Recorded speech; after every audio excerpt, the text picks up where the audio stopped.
Hello বন্ধুরা, কেমন আছো? আশা করি সবাই ভালো আছো। আনন্দমন কাপল কিচেনে সবাই স্বাগত। তো দেখতেই পাচ্ছ আমি কিন্তু কলার বোসাটা কেটে ভালো করে দেখতে পাচ্ছ বাচ্চারা কিন্তু কাটাকাটি করতেছে। আর এই ছিলকাটা কিন্তু ফেলে দিচ্ছে। এটা কিন্তু গলে না। আর দেখি বলে সব বেছে বেছে কিন্তু আমরা একটা বাটিতে রাখছি। এই বাটিতে কিন্তু একটু ভিজিয়ে রাখছি খানিক সময়, কেন কি এর কষটা যাতে কি বেরোয় যায়। দেখতে পাচ্ছ অভি কিন্তু যে বাছাবাছি করতেছে। এই যে আদিও বাছতেছে। তা বাছাটা কিন্তু হয়ে গেছে। আর এই অংশটা কিন্তু ফেলবো না, এটাও কিন্তু দিয়ে দেবো। এবার কিন্তু জলে সেদ্ধ করে নেবো যাতে কি এর কষটা বেরোয় যায়।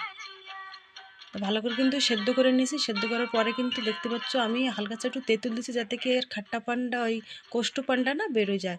তারপর দিছি লবণ, হলদি, ঝাল, গুঁড়ো ঝাল, আদা, রসুন, কাঁচা ঝাল বেটে ভালো করে কিন্তু এই চালের গুঁড়ি দিয়ে ভালো করে মাখাই নিছি, মিক্স করে নিছি।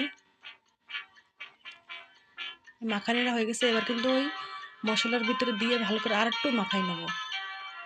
তো এই বুড়াটা কিন্তু খুবই সুন্দর লাগে ভাত দিয়ে খাও, গরম গরম ভাত দিয়ে ঠান্ডার সময় তো কিন্তু অনেকই সুন্দর লাগে। দেখতে পাচ্ছ বুড়াটা কিন্তু একদম পুরো কমপ্লিট।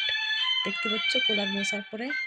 তো তোমাদের কেমন লাগলো কমেন্ট করে জানো। আর অভি তো খুবই ই খাওয়ার জন্য বললো খুবই সুন্দর।